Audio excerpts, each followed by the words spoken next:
आज का यह कार्यक्रम उन लोगों को समर्पित है जो हिंदी सीखना चाहते हैं, किंतु उनकी मातृभाषा हिंदी नहीं है।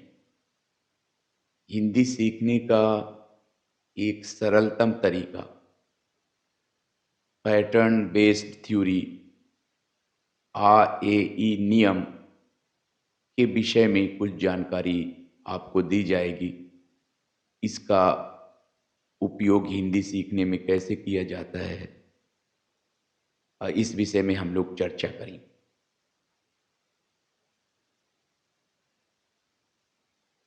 आप जानते हैं,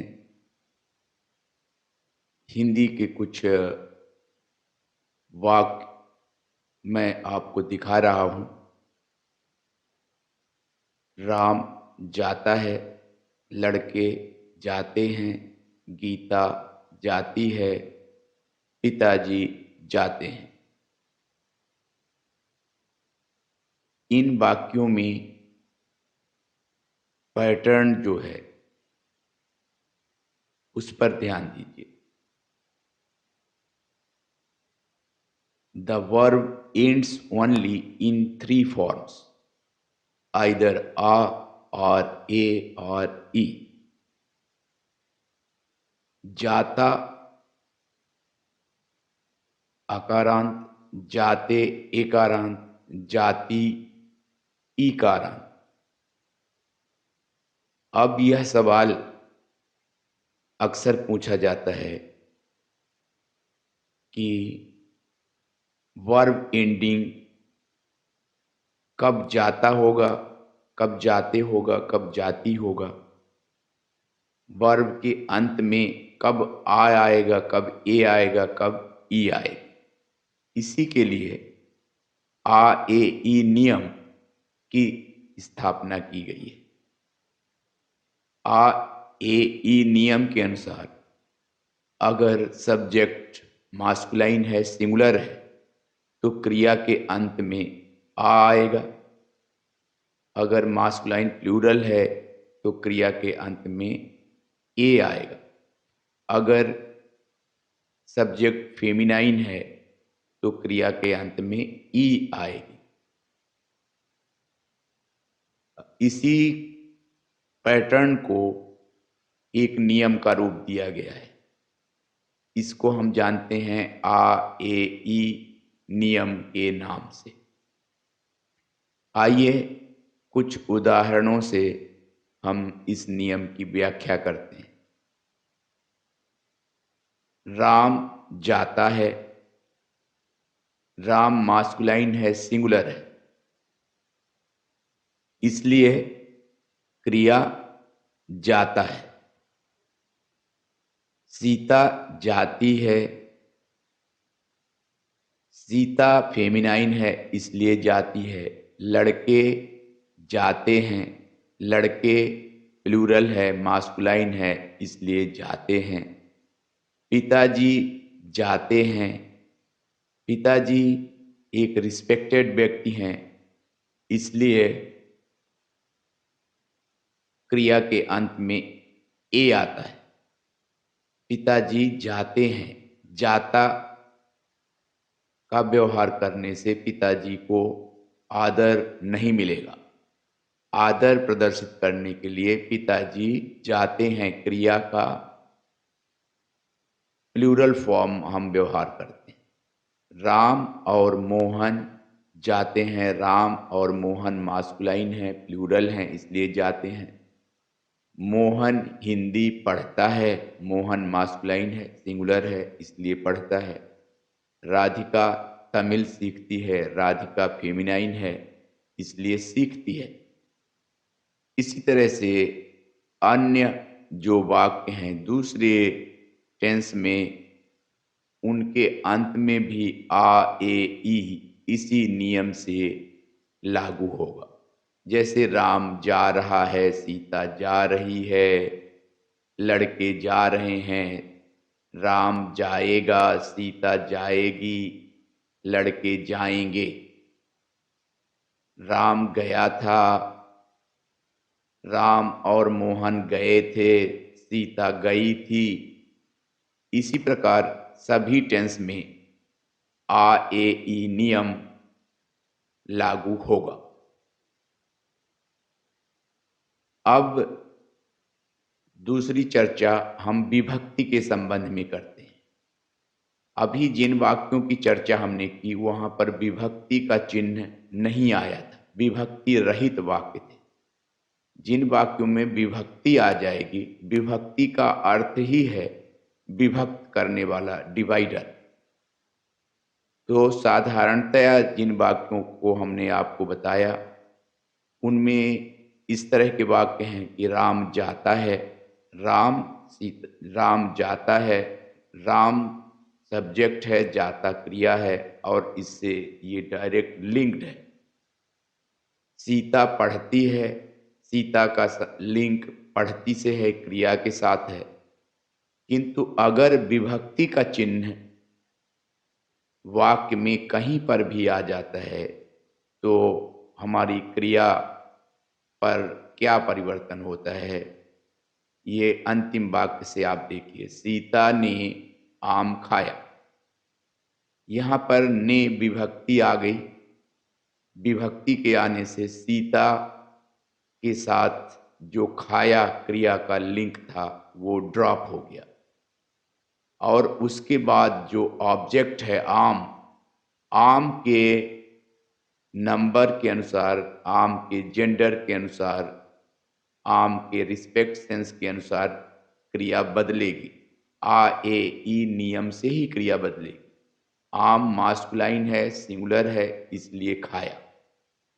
यहां ने की उपस्थिति के कारण सीता ड्रॉप हो गई। कुछ और उदाहरण हम देखते हैं। केस एंडिंग विभक्ति के आने से ऑब्जेक्ट किस तरह से क्रिया के साथ लिंक करता है और सब्जेक्ट ड्रॉप हो जाता है।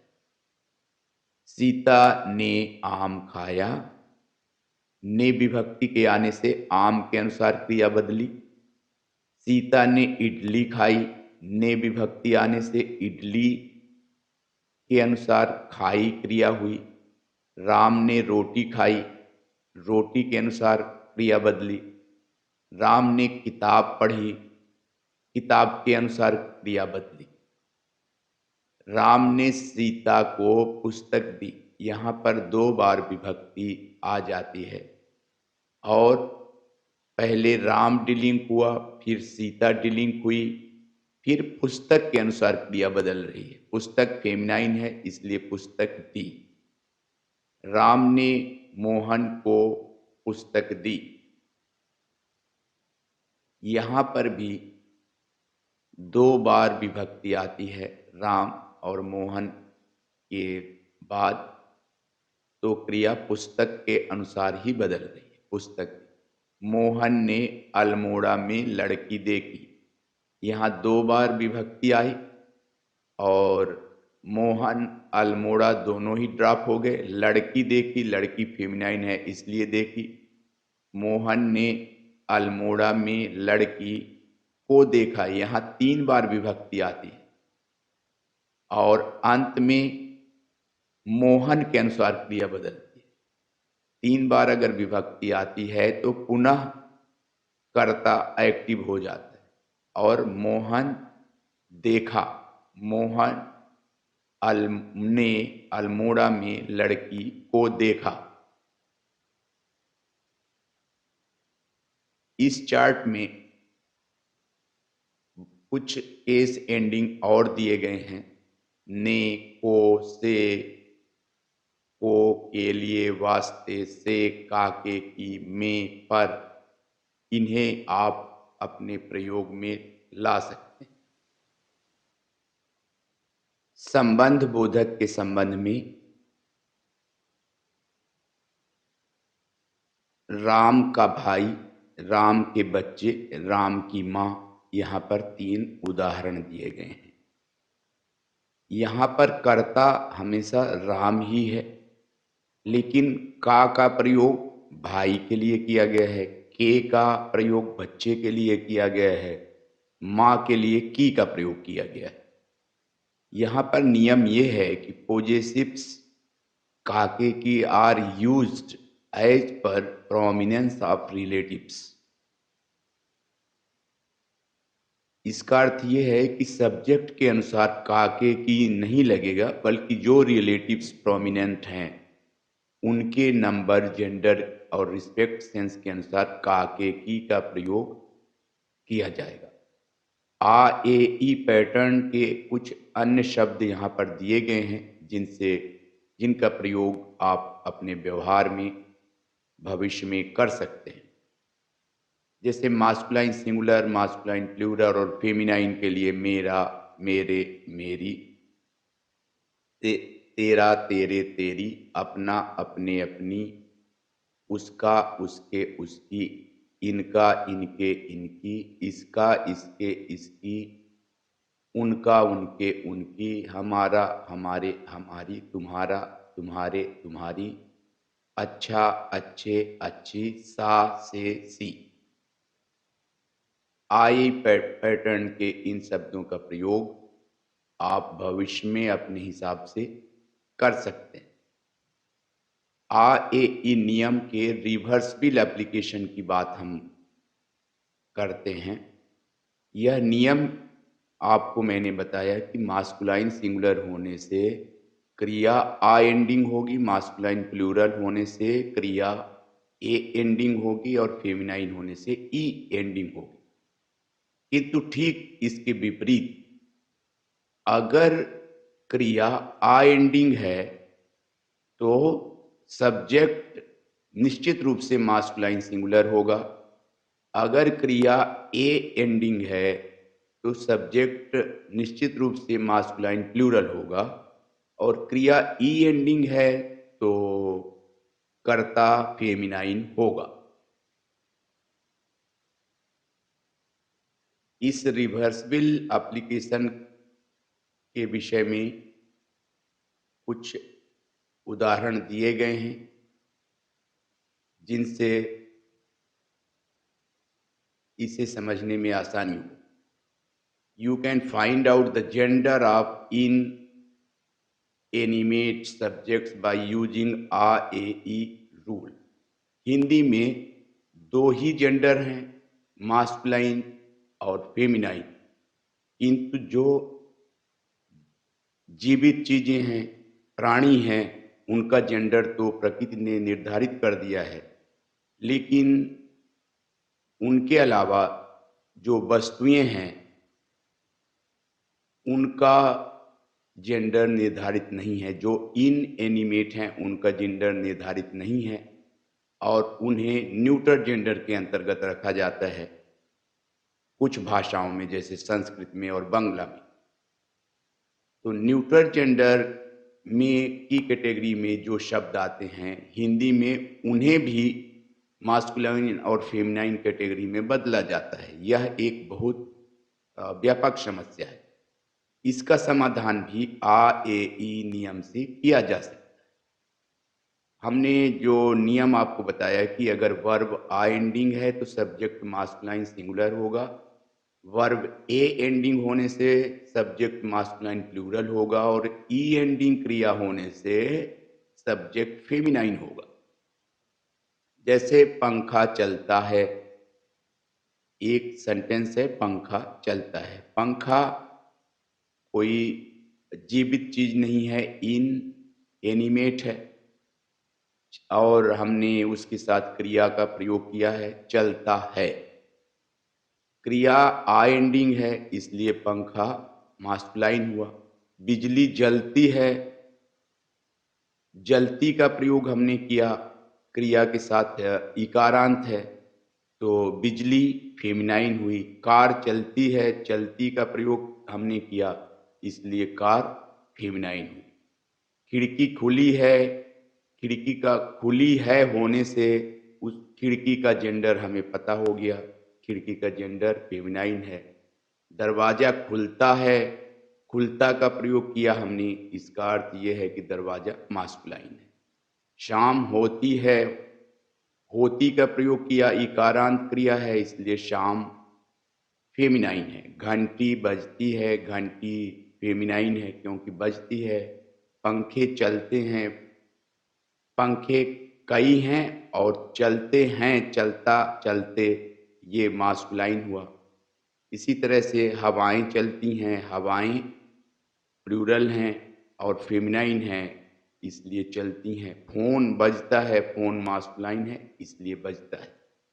इसी तरह से अन्य वाक्यों के साथ जो क्रिया का प्रयोग किया गया है उनके एंडिंग को देखते हुए आप उनमें व्यवहार किए गए इनएनिमेट सब्जेक्ट के जेंडर को फाइंड आउट कर सकते हैं।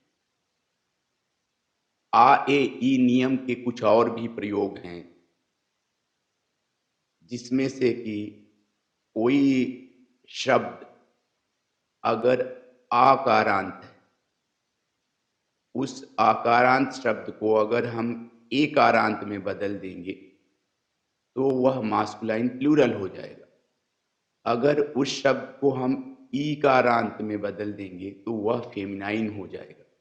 जैसे लड़का, लड़के, लड़की, यह नाउन की कैटेगरी में आएगा।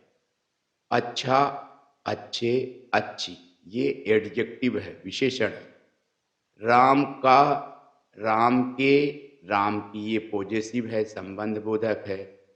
जाता, जाते, जाती, ये क्रिया है। मेरा, मेरे, मेरी, ये प्रोनाउन है। तो इस प्रकार आ ए ई नियम का प्रयोग करते हुए हिंदी में जेंडर की समस्या का भी समाधान होता है और क्रिया कौन सी लगेगी, उसके अंत में क्या आएगा, कैसे आएगा, इसका भी खुलासा इस नियम से होता है। यह नियम बहुत ही उपयोगी है, पैटर्न बेस्ड है, इसमें ग्रामर की कोई जटिलता नहीं है। ग्रामर की जटिलताओं के बगैर भी आप हिंदी सीख सकते हैं, यही इस नियम की विशेषता है। यह ग्रामर का नियम नहीं है, यह हिंदी में बोले जाने वाले जो वाक्य हैं उनके पैटर्न को ध्यान में रखते हुए आपके लिए उपयोगी साबित होगा। धन्यवाद।